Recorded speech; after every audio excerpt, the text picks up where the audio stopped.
CWAG is the Conference of Western Attorneys General. It's a US-based legal forum for legal officers. It's an opportunity for attorneys general, prosecutors to discuss issues of concern, lessons learned, best practice, and how to cooperate with each other on criminal matters. We historically have worked with Mexico and Canada. Now we're reaching out into Africa. These issues around transnational crime, human trafficking, they don't know borders, and we all have an interest in stopping them, and no one's going to do it by themselves.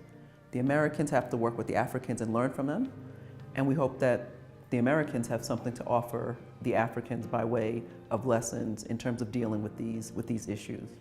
CWAG, in our outreach so far to Africa, we've conducted trainings and developed relationships with Nigeria, Zambia, South Africa, Kenya, and we hope to expand to other parts of the continent.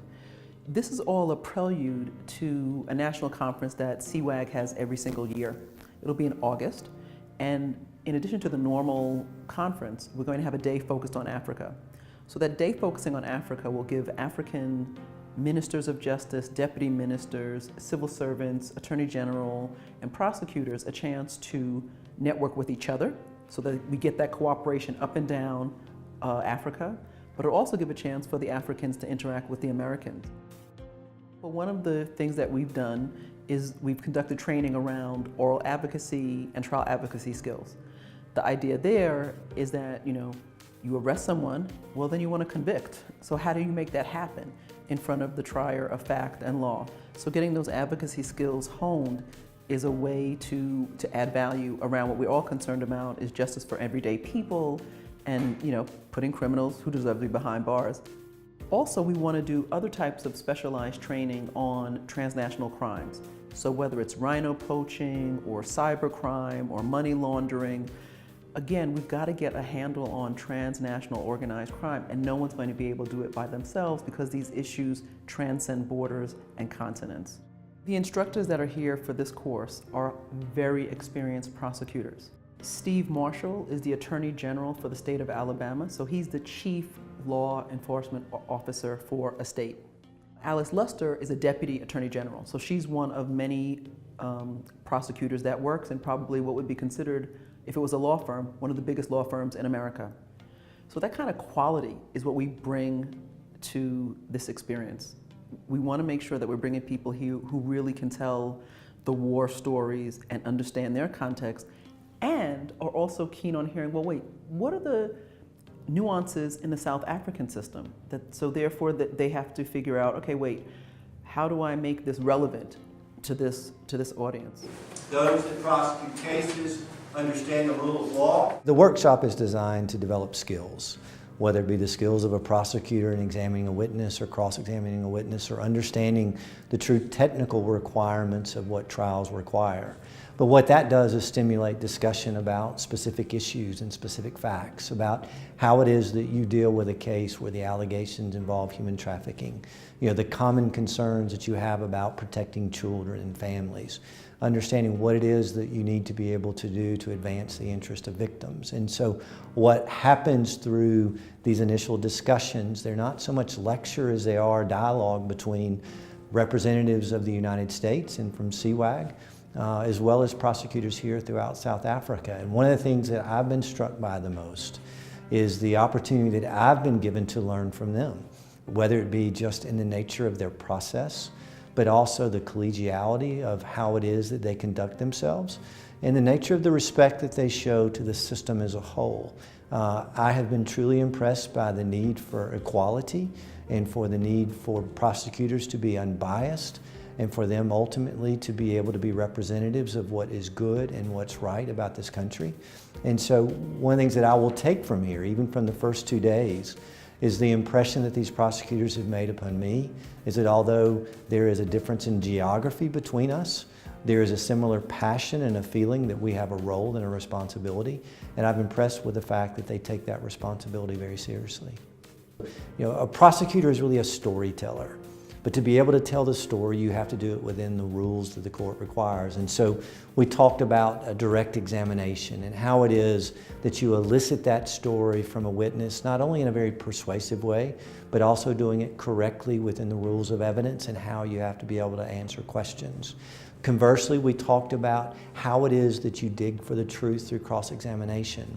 Those witnesses that would be testifying for the accused, and making sure that those witnesses are telling the truth, the thoroughness of your preparation, and the techniques that you can be able to use in the nature of eliciting testimony that may have in fact been false, and to be able to demonstrate that to the court.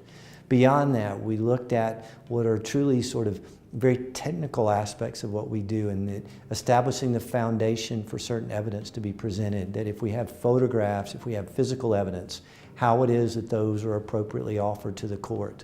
To the extent that there are objections that you make and how you make those, that they're not only respectful of the process and of the court, but also that there are very specific grounds that you are able to allege to be able to make that happen. And then beyond that is talking about sort of the nuances of certain aspects of cross-examination and direct examination, dealing with things like prior inconsistent statements or how you impeach a witness.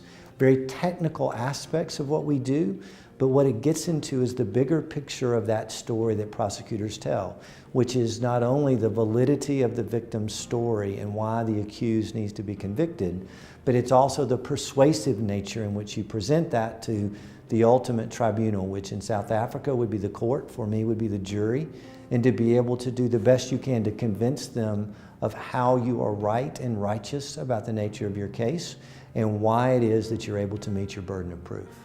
So moving on to cross-examination, we're going to look at the purpose of cross-examination. Our goal is to try to review and expand on the techniques for conducting the questioning in court, and trying to help people improve their skills. I mean, we can all improve, and I think, as Steve mentioned in the training the other day, you know, we want to be better every day, be better than you were the day before. And so no matter whether you've been doing this for 5 years or 25 years, the idea is that hopefully you can improve on your own skills, both from listening to what we're saying and from just watching through the demonstrations, because that's part of what we do. We do a lecture format where we talk about, for example, direct examination. How do you conduct a direct examination, getting the prosecution's story out in front of the judge? So you have to make sure that you cover all crimes have elements, and those are things that have to be proven in order to convict. So we emphasize that you need to know what your elements are. You need to know what your witness can say to each one and make sure that you've covered it all. But the other way they learn is through doing it themselves, because we have the students then pair up and run a scenario with a witness where someone will sit in and be the witness, and the attorney will do a direct exam.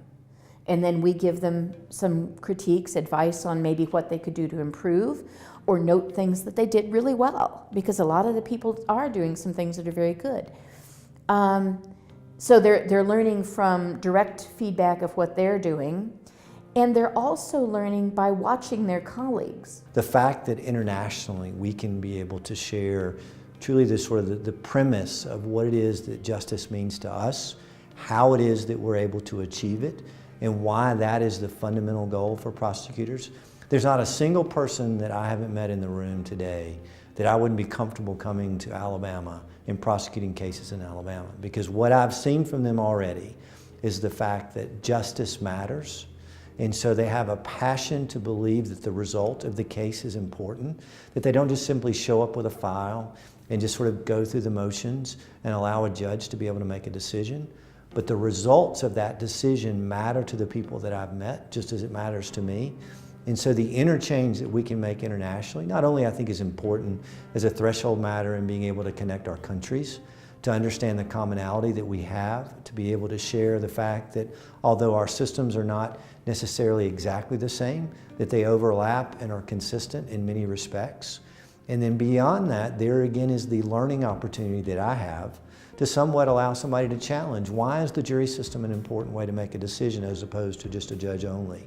What are the inherent biases that may exist in that system that could cause somebody to be unjustly convicted? And conversely, what is it that you do to make sure that justice is preserved in that courtroom? And so, as somebody that's not as familiar with my system, somebody from this country can be able to challenge that, just as I can be able to ask questions of them to cause them to think about how it is they do what they do every day, why it is that the system is structured like it is. And ultimately, every day we ought to be looking to get a little better. And so if some of the dialogue causes us to be able to go back to our own countries and to be able to examine the process and procedure that's there, because again, the ultimate, the goal of both is to find justice through our system, that to the extent that procedurally there are things that are impeding that, then maybe we can become instruments to be able to make that change as well.